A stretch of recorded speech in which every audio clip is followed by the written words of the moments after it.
you know what you need to do next. So in these few minutes we have together, I want to talk to you about walking the talk. Why? Because I believe that whatever you do, whatever each of us does, depends on walking our talk. Let me explain. This is 2003.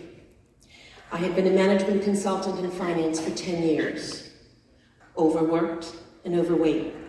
And I realized that when I looked in the mirror, leaving my career, my job in finance, and I felt misaligned. I didn't feel like I was walking my talk. So I decided to change my lifestyle and lost weight with Weight Watchers. I'm sure a lot of you know that program. And then Weight Watchers offered me a job. They said, hey, we'd like you to open up Weight Watchers at Work in Switzerland. That was amazing. Loved my job.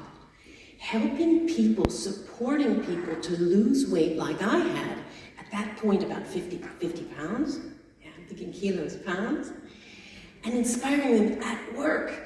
And I loved it. For about almost 10 years I did that. And then something happened. I realized that organizations needed more.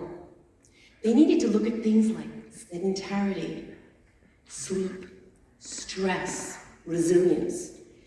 And what I was coaching didn't help them with that. It helped with weight management.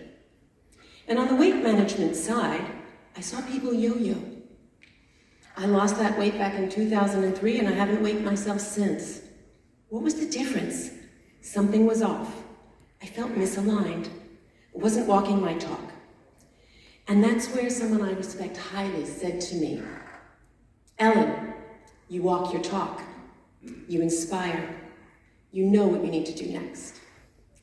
So I left the job I love, feeling well aligned, yeah.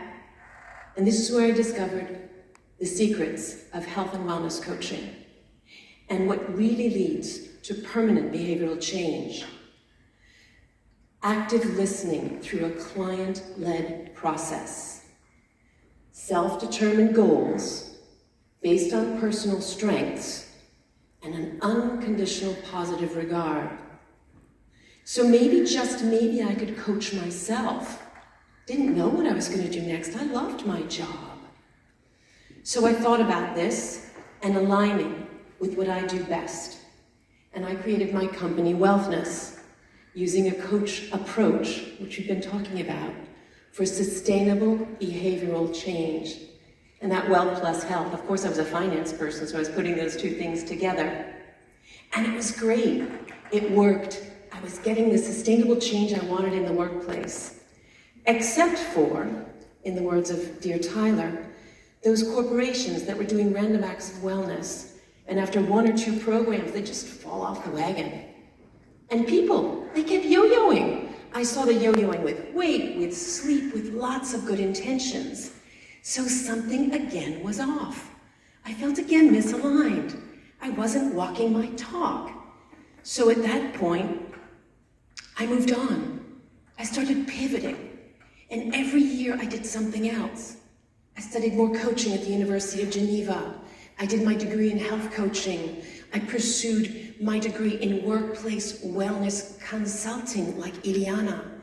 Every time listening to my little voice and what my clients were needing, pivoting little by little.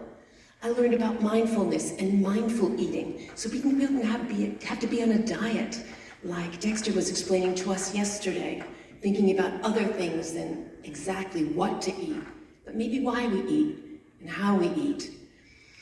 I met the National Wellness Institute, became a workplace wellness specialist here, and amazing people who all inspired me on my journey.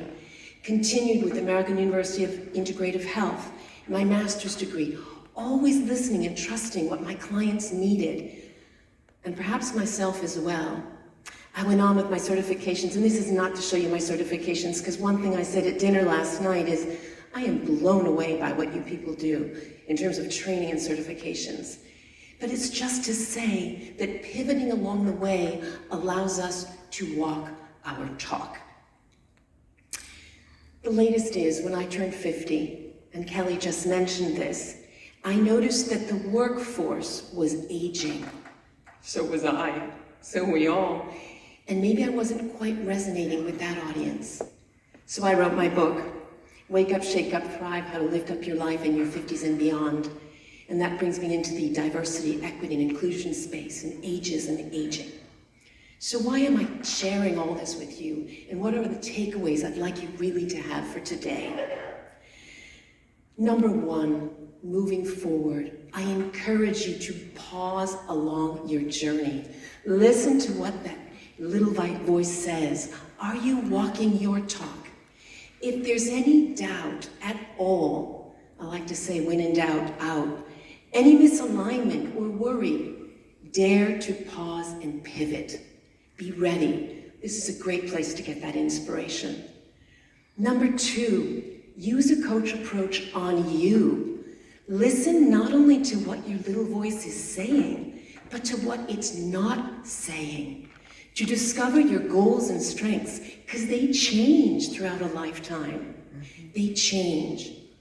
And especially, consider yourself with unconditional positive regard. Like you were your own best friend. What would you say and what would you do? You got this. Finally, I align well and walk your talk because your impact on yourself and on your others depend on it. I'd like to end with some words that I consider extremely well said from John C. Maxwell. A good leader knows the way, goes the way, and shows the way.